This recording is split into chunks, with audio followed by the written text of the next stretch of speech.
I want you to close your eyes for a second.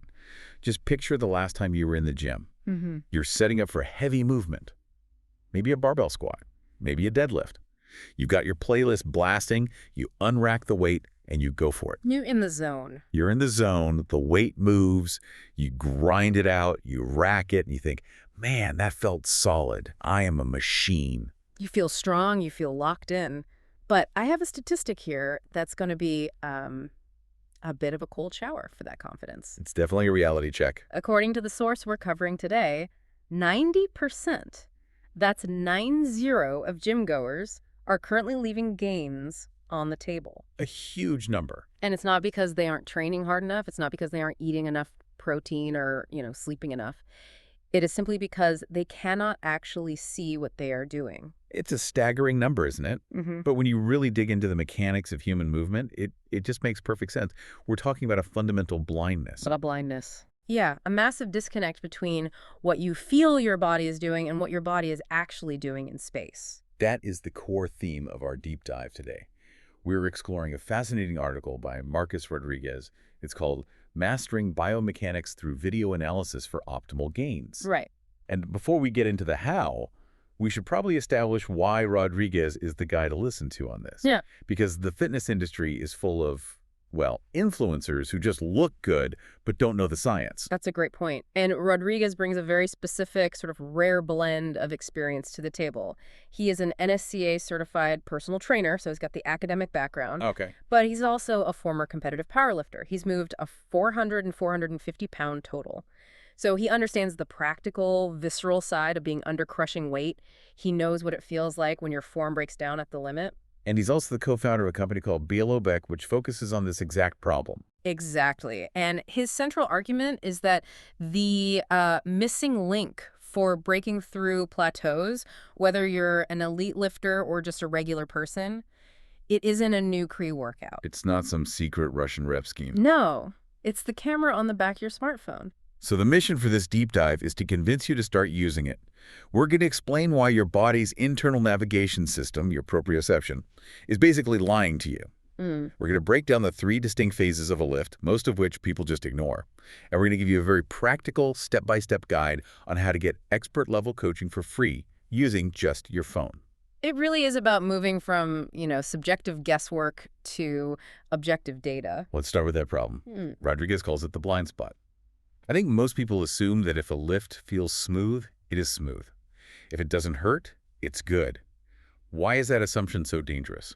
Well, it's dangerous because of a biological system called proprioception. That's your body's ability to sense its position in space. And usually it works great. If I ask you to touch your nose with your eyes closed, you can do it. You know where your hand is. But Rodriguez points out a critical flaw.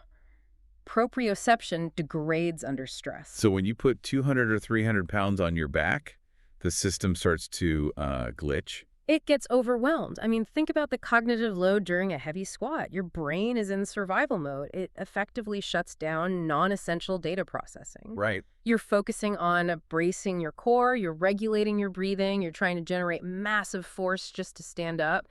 You literally do not have the neural bandwidth to process subtle biomechanical details. That makes a lot of sense. You aren't thinking, is my left knee valgus collapsing by 2 degrees? You're thinking, don't get crushed by this metal bar. Exactly. The signal-to-noise ratio just gets messed up. You might feel like you hit full depth, but because your brain is screaming survival, you actually cut the squat 4 inches high. Yeah. You physically cannot trust your feelings when the intensity is high. That's a fair point. Yeah. I've definitely had sets where I racked the weight and barely even remember the reps. But this is where I'll play devil's advocate. Gyms are covered in mirrors, wall-to-wall mirrors. Isn't that the solution? You would think so. I mean, if I can see myself in the mirror, am I not getting that objective feedback? That's the common assumption. But Rodriguez argues that mirrors are actually a trap. He calls it the mirror fallacy. The mirror fallacy, that sounds ominous. It is, because it gives you this false sense of security. There are 2 main issues with relying on a mirror. First, it's a 2D image. Right. You generally only get a front view. You completely lose depth perception. A mirror can't tell you if your hips are breaking parallel in a squat. Can't tell you if the bar is drifting forward in a deadlift. You're missing that Z-axis entirely. So you see the width, but not the depth. Precisely. And the second issue is much worse. Safety. If you are looking in the mirror while you are deadlifting or squatting, what are you doing with your neck? You're cranking it up or twisting it to the side to see your reflection. Which compromises your spinal alignment right when you are under maximum load. That's a really good point. Your spine needs to be neutral. If you extend your neck to look at yourself in the mirror, you are breaking your form in order to check your form. It's completely counterproductive. It actually increases injury risk. So the mirror lies because of the angle, and our feelings lie because of the stress. Yeah. We need a third-party observer. And the science backs this up beautifully. Rodriguez cites a study from the Journal of Strength and Conditioning Research back in 2019. They took a group of athletes and introduced video feedback into their training. And what were the numbers? They saw an improvement in movement patterns in 87% of the subjects. And this wasn't over a year of training. This was within just 2 weeks. Wow, that is a massive efficiency jump. 87% in 2 weeks just by watching the tape. It confirms that seeing is understanding. Another study showed athletes improved their technique 40% faster with video than with just verbal coaching. It connects the dots in your brain between what you feel and what's actually happening. And Rodriguez has this really humbling personal story about this. This wasn't just academic for him. Back in 2017, he hit a hard wall with his deadlift. Yeah, he was totally stalled. And like most of us do, he was convinced his form was perfect. He's a power lifter. He knows what he's doing right. Of course. He blamed his program, blamed his sleep, his nutrition. But his coach finally just told him to record a set. And this was before he had any fancy gear or... Oh, yeah. He describes propping his phone up against a water bottle on the floor. Water bottle, right? A terrible angle, by the way. We'll get to that. But it was enough. He watched the video and was horrified. He saw that his hips were shooting up into the air before the bar even left the ground. So he was basically doing a stiff leg deadlift with maximal weight. Essentially. He was taking his legs completely out of the movement and loading everything onto his lower back. A massive mechanical disadvantage. But the crazy thing is, he couldn't feel it happening. In his head, it felt fine. It felt synchronized. But once he saw it, he could fix it. He fixed the timing, re-engaged his legs, and added 30 pounds to his max in 4 weeks. That's the power of closing that gap. Okay, so we know we need to record. But what are we actually looking for? Because I can easily see someone recording themselves watching it and just saying, yeah, looks heavy. Right. Rodriguez breaks the lift down into 3 specific phases we need to analyze. This is the real technical meat of this deep dive.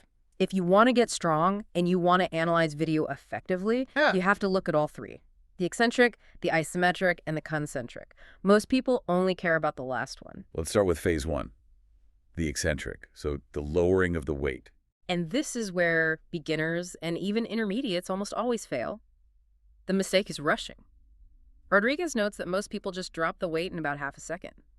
They're letting gravity do all the work. I am definitely guilty of this, especially on something like a bench press or a dumbbell curl. You just want to get the rep over with. Or save your energy for the push, yeah. But that is a fundamental misunderstanding of how muscle grows. The eccentric phase, the lowering, is what causes the most micro trauma to the muscle fibers. In a good way. That damage is the primary signal for hypertrophy, for muscle growth. So if you skip the eccentric, you're basically skipping the growth stimulus. Pretty much. So how long should it take? When I'm watching my video, what am I counting? You should be aiming for a controlled 2 to 3 seconds.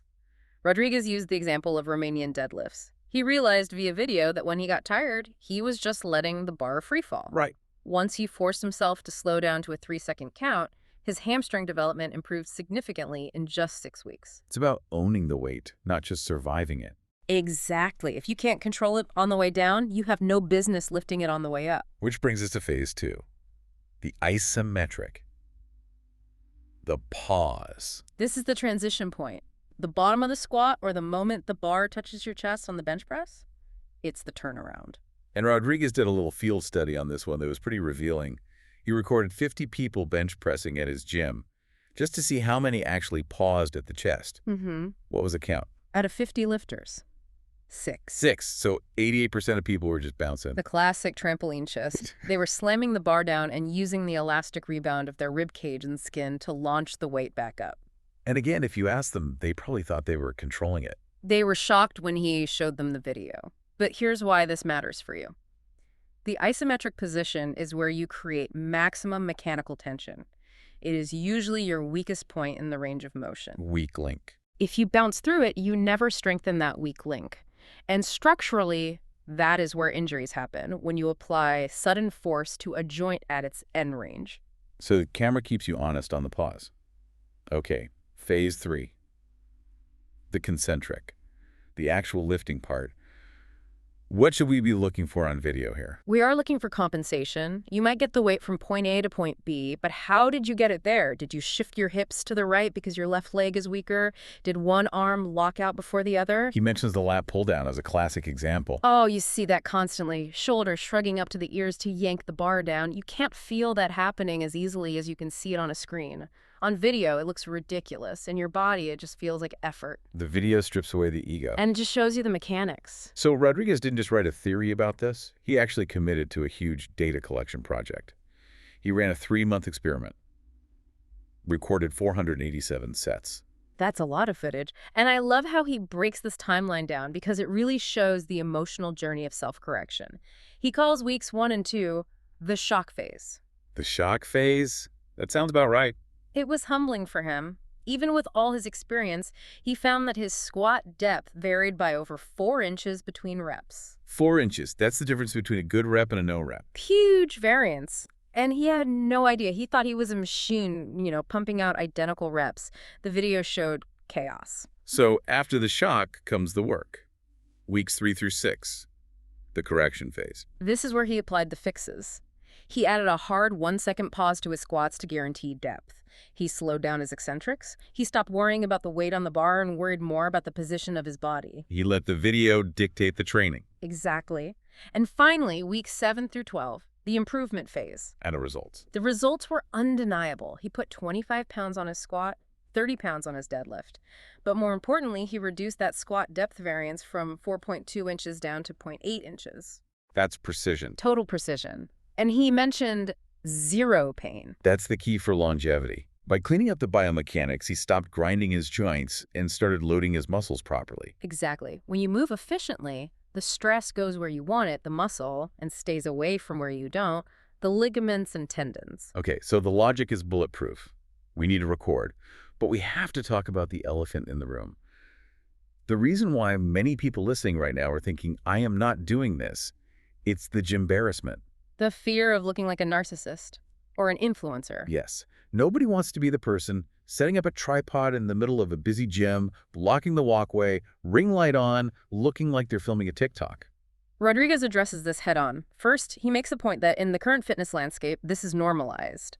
Most serious lifters are doing some form of recording. Right. But you have to reframe it in your own head. You aren't doing this for social media likes. You are doing it for data analysis. It's a tool, just like a weight belt or a bag of chalk. He also points out that the traditional tripod is actually a terrible tool for commercial gyms. They're awful. They are trip hazards. They take forever to set up. And they do attract attention because they take up so much space. This is actually why he developed the Biomechanics magnetic mount. Now, we should be clear. He is the founder of the company, so there's a product interest there. Sure. But the logic of the tool seems to hold up, regardless of the brand. It does. The concept is utilizing the environment. Gyms are basically forests of steel. Squat racks, machines, plate trees, they are all magnetic. A magnetic mount allows you to slap your phone onto a rack in 5 seconds, record your set, and pull it down. It's discreet, it doesn't block anyone's path, and it's fast. You aren't setting up a shot, you're just clicking a tool onto a rack. Right. He outlines a 2-minute routine that really minimizes the friction. Which is? Mount, record, step back, lift, review immediately, pocket the mount. It barely adds any time to the workout. If anything, it structures your rest periods. But having the mount is only half the battle. If you put the camera in the wrong spot, the footage is useless. This is the part of the deep dive where I want you to really pay attention because angles matter. Angles are everything. If you film from the floor looking up, you get a hero angle. It makes the weight look huge, and it makes your squat look deeper than it is. Good for Instagram, useless for analysis. So let's run through the cheat sheet. If I am squatting, where does the lens need to be? You want a 45-degree side view, strictly at hip height. Why hip height? To eliminate parallax error. You need the camera level with the joint you are analyzing. The 45-degree angle lets you see depth, so you know if you hit parallel, but it also lets you see if your knees are caving inward. Okay, that makes sense. A straight side view would hide the knees. What about the deadlift? Direct side view, mid-shin height. This is non-negotiable. You are looking for two things. Is your spine rounding? And is the bar traveling in a straight vertical line? You can't see that from the front. Not at all. And if the camera is too high, it distorts the bar path. Bench press. Side view, from the foot side, roughly bench height, you need to see the bar path. A proper bench press bar path is in a straight line up and down. Right, it's a slight J-curve. Exactly, from the chest back toward the rack. You can only see that from the side. And lastly, the overhead press. That's the exception. Front view, you want to check for symmetry. Is one arm lagging? Are you leaning back too far? If you lean back, you turn it into an incline bench press. Which defeats the purpose. Okay, so I've overcome the embarrassment. I've got the magnetic mount. I filmed my set from the right angle. Now I'm sitting on the bench staring at my phone. What do I do? This is the analysis phase. Do not just watch it at full speed and nod. Rodriguez suggests watching it at 0.5x speed. Slow it down. And this is a crucial look for one specific cue. Just one. Just one. Don't try to fix your foot angle, your breathing, your grip width, and your head position all at once. You'll get paralysis by analysis. Just ask, did I hit depth? If the answer is no, that is your only focus for the next set. But what if I'm a beginner? I can watch the video, but I might not know what good even looks like. That's a great question. And this is where Rodriguez introduces what he calls the Reddit method. I love this because it leverages the community. And it is entirely free. He recommends communities like Form Check, Weight Room, or Fair Fitness. These are subreddits dedicated to biomechanics. There are thousands of experienced lifters and coaches there who love critiquing form. But there's an etiquette to it, right? You can't just post a blurry video and say thoughts. No, that will get you ignored or roasted. He advises being specific. State the weight, state the set number, and state your specific concern. Say, I feel some pinching in my lower back on the lockout. Is my spine rounding? And trim the video. Yes, please. Nobody wants to watch 30 seconds of you walking around the gym, shocking your hands, and psyching yourself up. Rodriguez actually credits this method with breaking a major plateau. He did. Strangers on the internet pointed out that his starting hip position on the deadlift was too low. That single piece of advice led him to a 415-pound deadlift. And when you compare that to the cost of professional coaching, the value proposition is insane. A good personal trainer is going to cost you, what, $60 to $100 an hour? A magnetic mount is maybe $25 one time. If that recording prevents one lower back injury or replaces one PT session, the ROI is immediate. It is definitely cheaper than an MRI. Significantly. Before we wrap up, I want to touch on the common pitfalls he mentions, because I know myself, and I can see myself getting obsessed with this data. That is the biggest trap recording every single set. It leads to burnout and data overload. Rodriguez suggests recording only your working sets, the heavy ones where form is likely to break down. And we touched on this, but trying to fix everything at once is a mistake. It's the quickest way to regress. Your brain cannot process 4 different motor learning cues at the same time while under load. Pick one cue per workout, master it, then move on. He also lists some unexpected benefits I hadn't thought about. The built-in rest timer is a clever one. It works perfectly. Watching the video, analyzing it at half speed, it takes about 60 to 90 seconds. That forces you to actually rest between sets instead of rushing back under the bar. And the honesty factor. You can't ego lift when the camera is rolling. The camera is the ultimate accountability partner. You can't fake depth. You can't fake a pause. If you cut a rep short, you have to watch yourself do it. It keeps you honest, which in turn keeps you safe. It forces you to leave your ego at the door. And focus on the execution. So bringing this all together, we have the technology in our pockets. We know our feelings are unreliable. The solution is simple. It really is. The camera provides the objective truth our bodies can't feel. It helps you optimize the eccentric for growth, ensure the isometric pause for safety, and clean up the concentric path for efficiency. It is the cheapest, most effective tool for long-term progress. Rodriguez suggests a 30-day action plan to get started. Week 1 is just baseline record, 1 heavy set. Week 2, focus on a single cue. Week 3, get community feedback. It's a solid progression. It moves you from unconscious incompetence, not knowing you're doing it wrong, to conscious competence. I want to leave you with this final thought from the article because it really stuck with me. Rodriguez asks a simple question. It isn't, should you record? It's, how many more weeks are you going to waste not doing it? The camera doesn't lie. Why lift in the dark? Why lift in the dark? Thanks for diving in with us today. See you in the rack.